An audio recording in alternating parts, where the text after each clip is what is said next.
Hello, good afternoon. As promised, I said I would come back and share some of the highlights of the 2021 federal budget.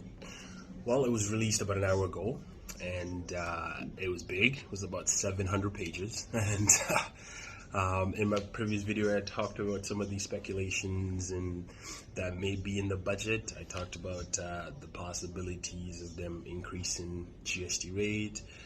Another possibility was changing how capital gains are taxed, and then the other one was, the possibilities of taking away some of our non-refundable tax credit.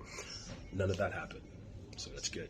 I think it depends on what side of the coin you're on. In terms of taxes, the only things that were affected essentially were if you are in the market for a luxury car, meaning something over $100,000, you will see an increase in GST. There's about 1% increase there, so you'll be paying 6 as opposed to 5.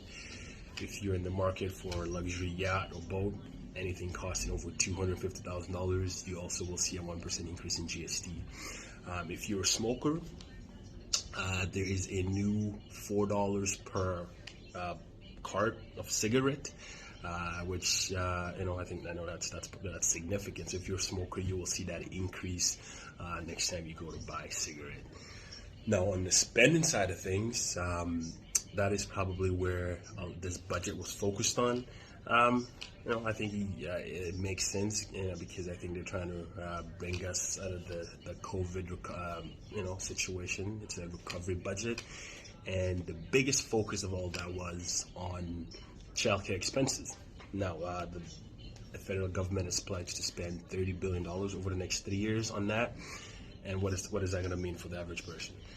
Well, they're promised to reduce childcare expenses by 50% by 2022. I mean, that is significant, right? So if you have a child that's in daycare, I don't know how much that costs, but I'm sure it's probably $1,000 a month.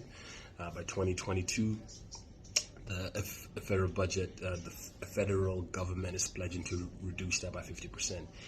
To make things even better, is they've also pledged that by 2026, they want a national child care mandate or policy that that will cost $10 per day, right? So, what is that? $300 a month. If your kid is there full time every day, right?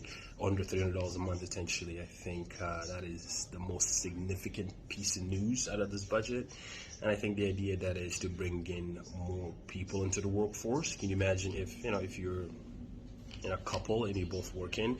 Now, the decision to send the kid to daycare versus one parent staying home, it's probably a lot easier now because what you would be earning is probably higher than $300 a month that it would cost to put a kid in daycare. So I think the idea that is to get more people in the workforce so they can pay more taxes in turn and pay for all these things. But yeah, that is the highlight of the budget. Like I said, there's a new increase, 1% tax, a sale tax on luxury goods like boats and vehicles costing over $100,000. There's a $4 increase on tobacco per cart. And on the spending side of things, on childcare, they want to reduce childcare expenses by 50% by 2022, and then by 2026, they want a $10 a day childcare expenses, which works out to about $300 a month. So that is the highlight, and I hope this was useful, and thanks, guys.